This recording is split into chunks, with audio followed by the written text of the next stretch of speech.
Hello, and welcome to your library orientation for English 101. My name is Elizabeth Cook, and I am one of the librarians here at Citrus College, and I'm going to be walking you through how to use library resources for your upcoming research paper. So the first thing we're going to do is get to the library website. I am on the Citrus College homepage here, citruscollege.edu. You'll see that there is a link right here for Hayden Memorial Library. So I'm going to go ahead and click on that, and that's going to take me here to our library's website. So the library website has lots of good information available to you, including things like when we are here, which is Monday through Thursday from 8 a.m. to 8 p.m., and on Fridays from 8 a.m. to 4:30 p.m. Now, we understand that just because we are here doesn't necessarily mean that you are, but you may still need help from a librarian.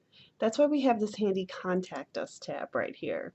You can call us, you can email us, you can text us, you can open up a live chat and ask us a question. You can follow us on Facebook and Instagram and ask us questions there. We've had students reach out on both of those platforms, and we're happy to answer you there. So whichever way you are most comfortable, please, please, please reach out and we will accommodate you. So the good news is that what we're going to talk about today can all be accessed from your home. You do not need to be in the library, you don't need to be on campus, you don't need to be in the state to access library materials. All you need is your My Library account. So what you're going to do is under Students, click Access eResources 24/7. There's a long list of instructions here, but what we're going to do is click this blue Sign In link. So when you're using the databases at home, this is what you'll see. It will want you to sign in to verify that you are a Citrus student. If you do not already have a My Library account, what you're going to do is click this Set Reset Password button right here. And you're going to put your Wingspan ID in this box and click Request New Password. What that is going to do is prompt the system to send an email to your Citrus email with a link that will allow you to create a My Library account. Now, your My Library account is not connected to any of the other accounts you have here at Citrus. I know that your email password is also your Canvas password, is also your Wingspan password. This is not tied to any of those. You're welcome to make it your email password if you wish, but if you need to reset it, you won't be changing anything important. All right, so now that we have done our housekeeping, let's go over library resources. I'm going to go back to the library homepage by clicking the banner up here at the top, and then I'm going to take a look at my library resources here, specifically our databases. So when I click this link, I can see that Citrus subscribes to 52 databases. And you may be wondering why we want you to access databases as opposed to Google. We know that you know how to use Google. We know that you know how to look up information. So why would we want you to use library databases? Well, it's because library databases provide quality and fact-checked information. Google is great for a lot of things, but you can find yourself getting information overload on Google. And also, let's be honest, not everything on the internet is correct. It's very easy these days to create a website, to buy a domain name, and to make it look professional. So what you want to do is be sure to utilize quality resources and really look at where the information is coming from. What you want to do is separate the good information out there from the crap that's out there. So what you want to do is submit everything that you are looking at for research to the CRAP test. And what is the CRAP test? Well, it's looking at your materials for currency. You want to see when it was written.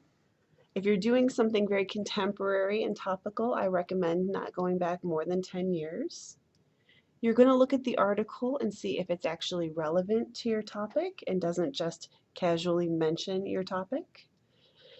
You're going to look at the article for authority. Who is the author and are they an expert of the topic? It's very easy to be anonymous on the internet, but it's not always a good thing. So you definitely want to make sure that people are putting their names onto things.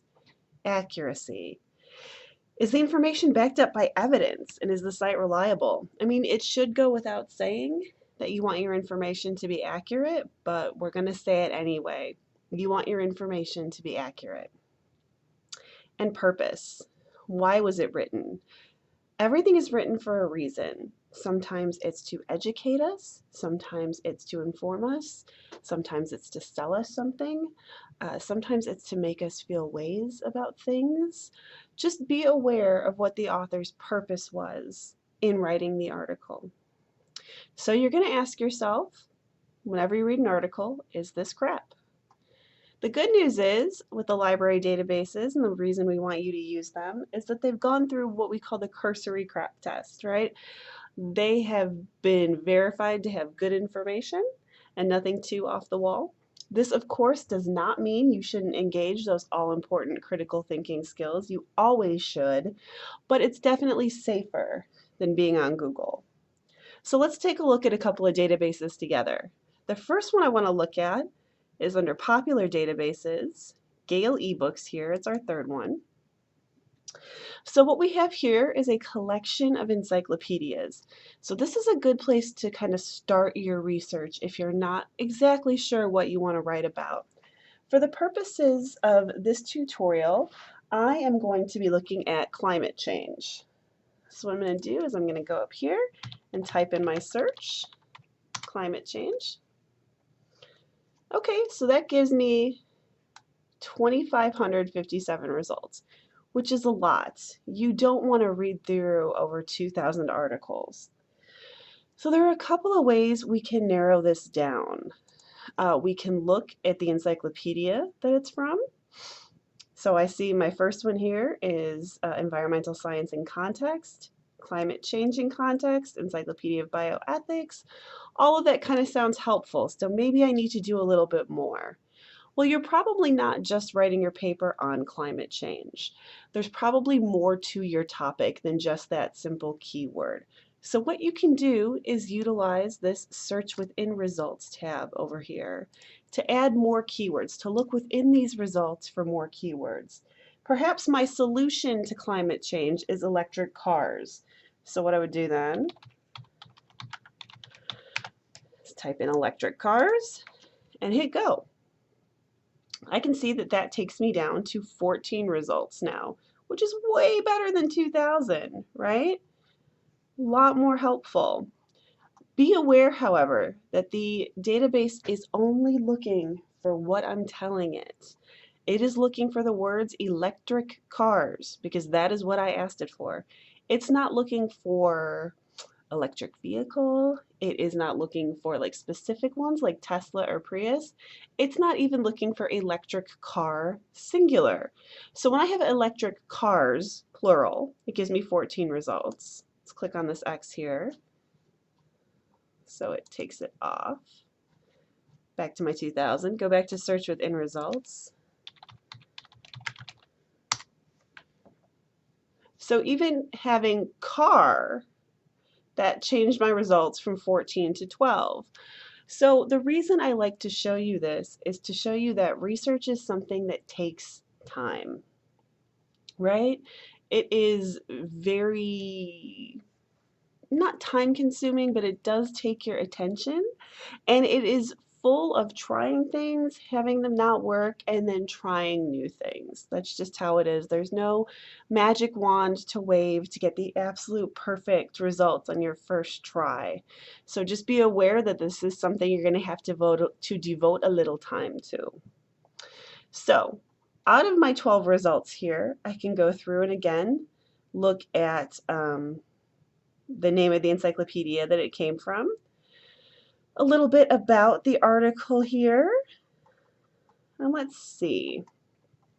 I'm going to go ahead and just pick a random article just so we have something to look at here. I'm going to go with alternative fuel impacts.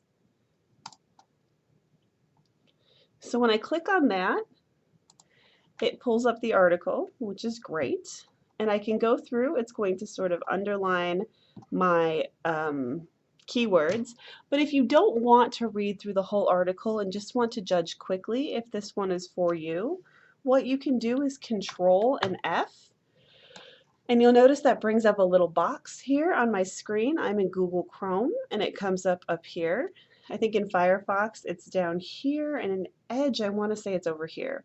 But what this will allow me to do is search this document for particular keywords. Like if I just want to find car, I can see that the word car comes up 23 times. Now, as you're looking at this, you're seeing that it's pulling up carbon and carefully, because those words start with car, right?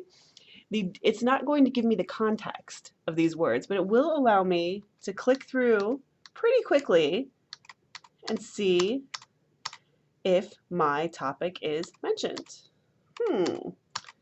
Mostly carbon, okay. So that will help me with my R, right? My R from my crap test. Is this relevant?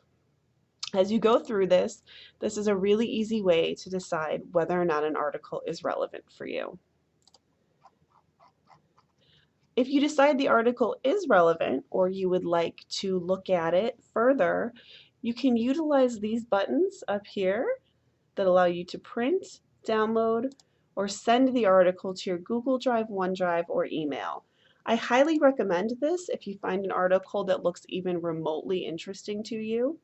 It's always a good idea to sit down and write your paper with more sources than you think you're going to need, just in case one of them doesn't work out. If it doesn't work out, at least you have a backup plan, right? You don't have to stop what you're doing and go and start the research process over again. So it's good to have more than you think you need, and these tools will really help you with that. And of course, if I do decide to use something from this article, I have to cite it. There are many resources in the library that can help you cite your work, including your friendly neighborhood librarians, but we also have this cite key up here at the top. So when I click on that, it gives me an ML8 style citation. I will caution you to be aware that, again, it's a computer, right? We talked a little bit before about how it's not looking for alternative words. It's only looking for what I ask it to look for.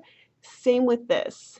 It is pulling from where it thinks the information should be to create this citation, and it is not looking at capitalization, looking at spacing, looking at anything like that. That's up to you. Trust but verify. Okay, so that is Gale eBooks. So now what we're going to do is go back and take a look at another database that I think will be helpful for you. Under the letter O, Opposing Viewpoints in Context. This is a great database for dealing with contemporary issues. You can kind of see that from the front page here, right? It tells me that some issues of interest on this database are mental health and school start times and separation of government powers. So this is going to be really helpful when dealing with contemporary issues. There are a couple of ways that we can navigate this database. One of them is by typing in our topic up here on the search bar. The other one is here on the Browse Issues section.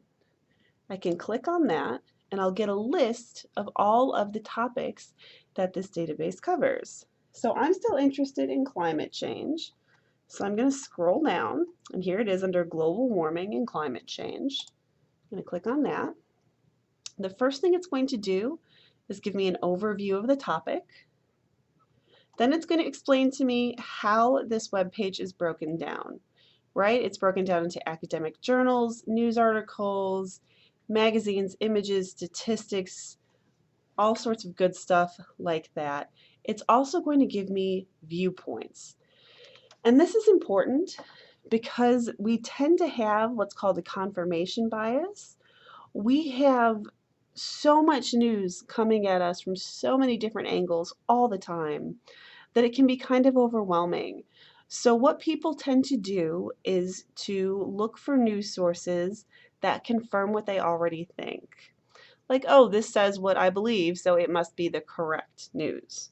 That's called confirmation bias, and everybody does it, myself included. So what this database does really well is gives you viewpoints. Because to be responsible scholars and responsible researchers, what we need to do is look at both sides of the situation and decide for ourselves what is correct. But once again, I'm kind of overwhelmed with information here, right? That's a lot of stuff. So I'm going to utilize, again, my Search Within Results tab. I'm going to look for electric cars and see what I get. So it gives me one viewpoint, 6 academic journals, 192 news sources, 40 magazines, stuff like that. So what I'm going to do is I want to take a look at what kind of news sources I get. So I can click here, and 192 news sources, that is kind of a lot, but you're going to be able to go through these very quickly and do that CRAP test. You're going to be able to judge by looking at the title, if it's something that you want. You can look here at the source, where we talked about authority, although all of the sources here are going to be bigger newspapers. And you can see the date here as well. So you can go through and just sort of do this very quickly and judge, you know, do I want to look at this article? Do I not want to look at this article? And go from there. So let's say I am interested in this article here from CNN. Trump's rollback of climate change regulations will be felt far beyond his presidency.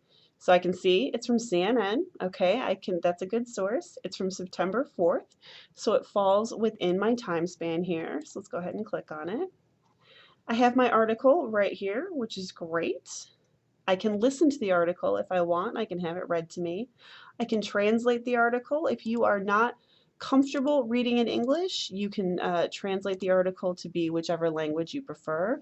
Just be warned, if you use a quotation from the article, you'll probably have to put that in English, but whatever makes you the most comfortable, please go with it. And then over here on the side, you can see more like this. And I always joke that sometimes it's creepy to see sidebars recommending that you see more of things that you like. You know how you talk about something and then all of a sudden it's an ad on a web page for you? This isn't really like that. This is actually the site saying, oh, you seem interested in this. Here are some more things from similar sources that we think might help you. So this is actually a really good resource. Now you may have noticed, as we're scrolling through here, that this page looks pretty much exactly like the other page we saw before, Gale eBooks. That's because they're both hosted by Gale. There are about 3 major database hosts that you will encounter during your collegiate career. Gale is one of them. The good news is that all of the interfaces are pretty much the same. So the databases contain different information, but they work the same. So you've seen a Gale database, you know how to use a Gale database. This is a Gale database. And all that stuff we talked about before, download, print, send to, cite, it's all going to be right here for you. Again, we're going to check our citations always, trust but verify, and make sure that everything is correct, but it's still better than nothing.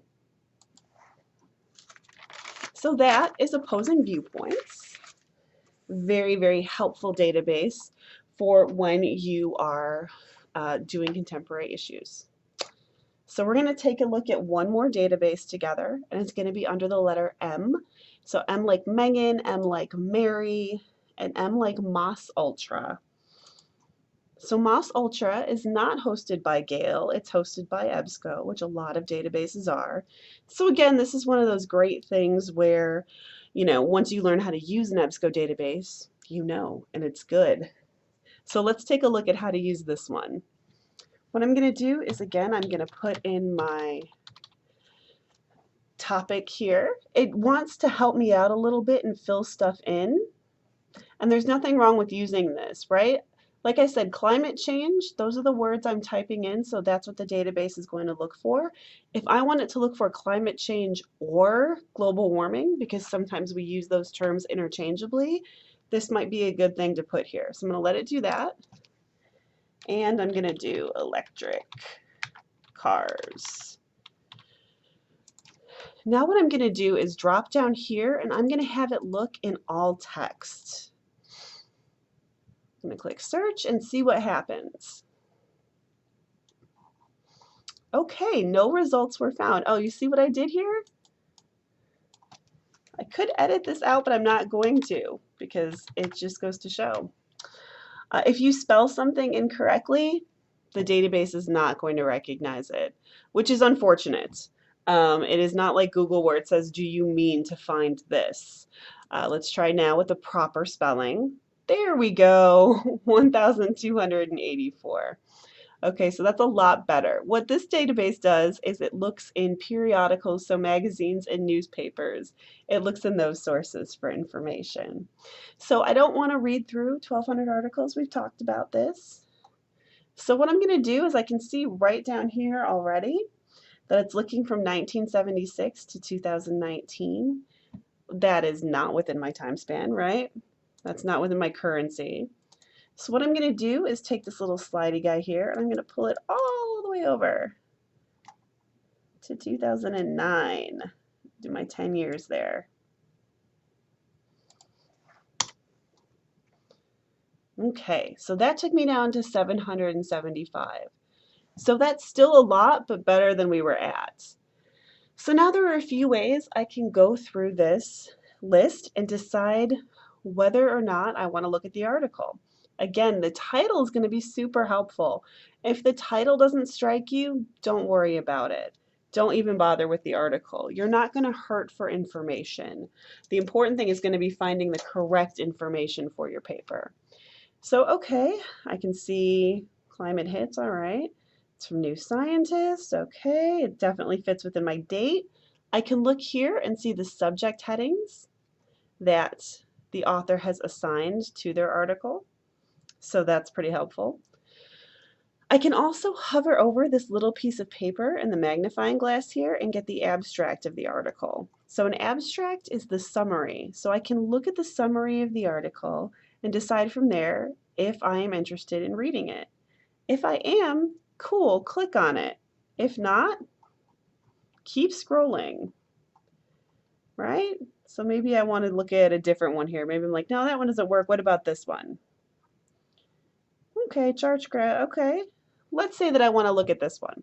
What I'm going to do is click PDF full text. And it's like I have the article right in front of me here. Abstract, keywords, I can use my Control F trick here if I don't want to go through everything. And EBSCO isn't set up as pretty as Gale, but all of the functionality is there, including sending it to my Google Drive, printing it, emailing the article. If you're feeling super ambitious, you can create an EBSCO account and put a folder in it, and our citation key. So I click here, scroll down, and there is my MLA citation. So pretty easy, pretty user-friendly. So the nice thing about the fact that you are watching this as a video means that you can go back and rewind and go over things in case you get lost or not sure where something is. But just in case you want all of this information in one handy place, please go to Research Help, Guides by Subject, scroll down to English and Literature, find your class, nonfiction resources here, and here is your library guide for things that we've talked about, including our Gale ebooks here, including examples, Moss Ultra, here's opposing viewpoints, here's the evaluating sources tab, including your CRAP test. Earlier I mentioned that we should not wholly rely on the citation format that comes out of the database, and I stand by that. Here is our citation page available to you, including handouts, videos for you to watch, different links, and a slideshow that can walk you through how to do MLA formats. And as always, you can ask your friendly neighborhood librarians for anything that you need. Our contact us information is once again right here. You can call us, email us, text us. open up a live chat with us, Facebook, Instagram. If you'd rather meet with one of us in person, you can set up an appointment. We can actually do the appointment in person or over the phone or via Skype or via Zoom, whatever is easiest for you. Please don't hesitate to reach out. I'm going to put my information at the end of this presentation, so if you want to reach out to me, please feel free to do so. Again, my name is Elizabeth Cook. I am the Instructional Design Librarian here at Citrus College, and I thank you so much for watching this video. Good luck on your paper. Let us know if you need anything, and have a great day.